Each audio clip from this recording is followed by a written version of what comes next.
My name's Paul Clitheroe, and I'm the Chair of Financial Literacy at Macquarie University. I'm also Chairman of the Australian Government's Financial Literacy Board, and that board is the board that sets national strategy for financial literacy.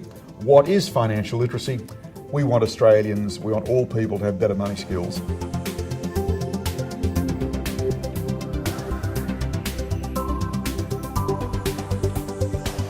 Understanding the numbers, the maths behind investment products is critical. You know, what most Australians, I think most citizens of the world tend to do, is when they're looking at investment, they really focus on return. And the general feeling out there is that if this investment offers 15% and another investment offers 5%, the investment offering 15% has got to be better. And it's why people fail with money constantly. It is an issue of numeracy. It is understanding numbers. And when I see a number, and I really hope people doing the courses that flow on from this introductory video learn to understand that numbers are just critical, because what professional investors like myself see is if I see bigger numbers, I get really worried because I see more risk. I just don't believe there's any such thing. It's a great Australian saying, there's no such thing as a free lunch. In other words, if one investment is offering me 15% and another is offering me 5%, I'm cool with that. But the investment offering me 15% must be riskier. So for me, it is a question of numeracy. It is a question of when an investment is offering a higher return, it is about getting behind the numbers around that investment.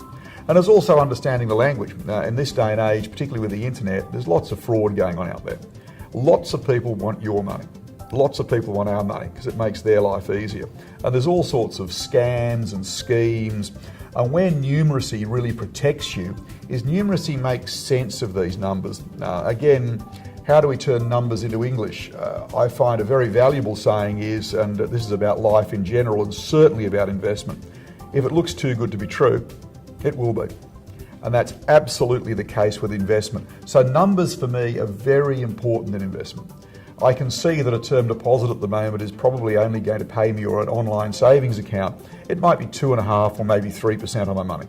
And that's probably I see that number's important to me. That's going to be a low risk rate of return. I believe I can invest my money very safely with a major bank to earn 2.5% or 3%. So if someone tells me it's 10% or 20%, I see advertisements out there offering 60% returns on your money. And I'd much rather get 60% than 3%. But where this course framework and where the learning in these courses is critical is where numeracy is critical, where numbers are a fantastic guide. Those big numbers are going to mean risk. And I think that really is a key learning in investment. If you see a large number, such as 30, 10, 20, 30, 40%, what you should be saying as a good student of money and a student understanding numbers is not saying, oh good, there's a big number, it's a high return. What you should be saying is, what is the catch? Numbers in money are a fantastic guide to risk. You must understand the numbers.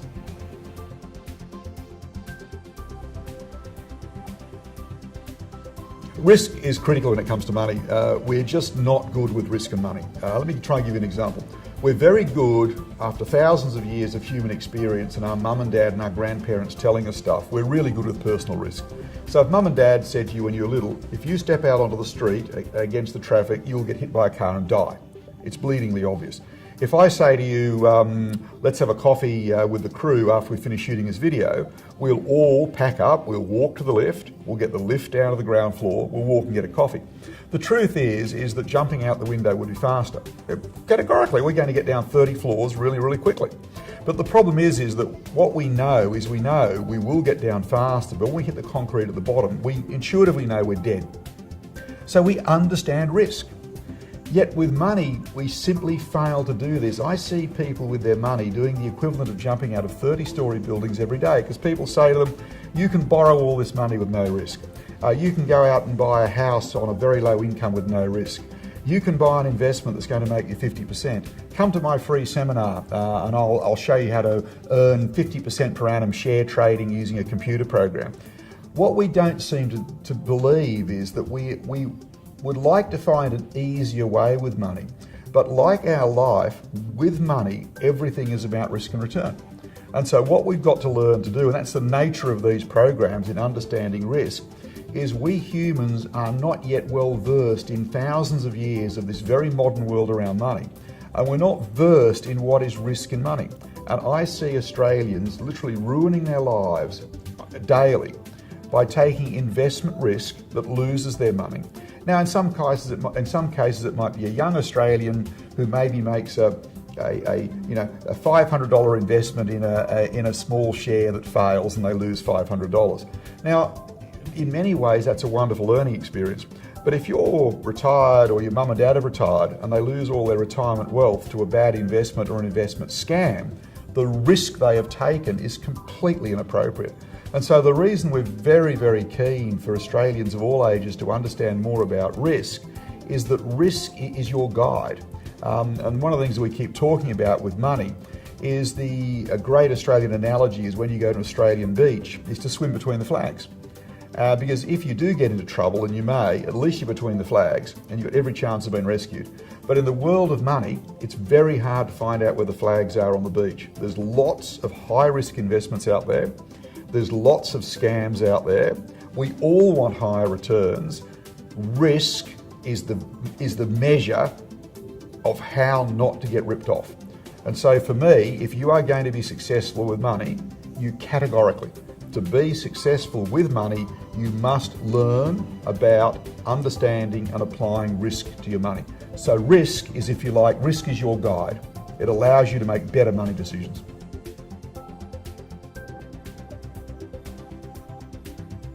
When it comes to money, risk is absolutely critical.